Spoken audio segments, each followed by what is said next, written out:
ভারতের কেরালার পেরাম্ব্রা এলাকায় পোস্টার লাগানোকে কেন্দ্র করে বেশ কয়েকজন মাদ্রাসা ছাত্রের ওপর বর্বরোচিত হামলা হয়েছে।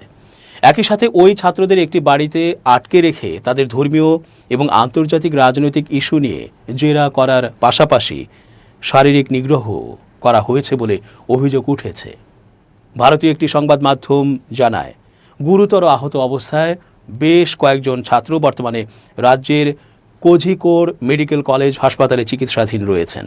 আক্রান্ত ছাত্রদের দাবি, একটি বেসরকারি জমিতে পোস্টার লাগানোর জন্য তারা আগে থেকেই মালিকের অনুমতি নিয়েছিলেন। মালিক তাদের রাতে কাজ শেষ করতে বলেছিলেন।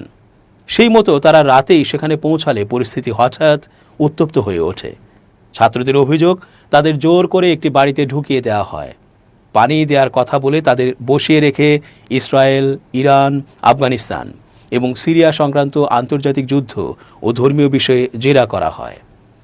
এক ছাত্রের ভাষায়, তারা চরম সাম্প্রদায়িক ভাষায় আমাদের সাথে কথা বলছিল এবং যুদ্ধ নিয়ে আমাদের মতামত জানতে চেয়ে চাপ দিচ্ছিল। এ সময় ছাত্ররা সেখান থেকে চলে আসার চেষ্টা করলে হিন্দুত্ববাদীরা গেট বন্ধ করে দেয়। অভিযোগ উঠেছে, ছাত্রদের ধাক্কা মারা হয় এবং হাতের কড়া দিয়ে এক ছাত্রকে আঘাত করা হয়। ছাত্ররা কোনো মতে সেখান থেকে পালিয়ে পাশের একটি রেস্তোরাঁয় আশ্রয় নিতে গেলে তাদের পেছনে ধাওয়া করে সন্ত্রাসবাদী বলে গালিগালাজ করা হয়। এই ঘটনার পর ফ্রেটার্নিটি মুভমেন্ট দাবি করেছে, এই হামলার নেপথ্যে হিন্দুত্ববাদী কর্মীরা যুক্ত রয়েছে।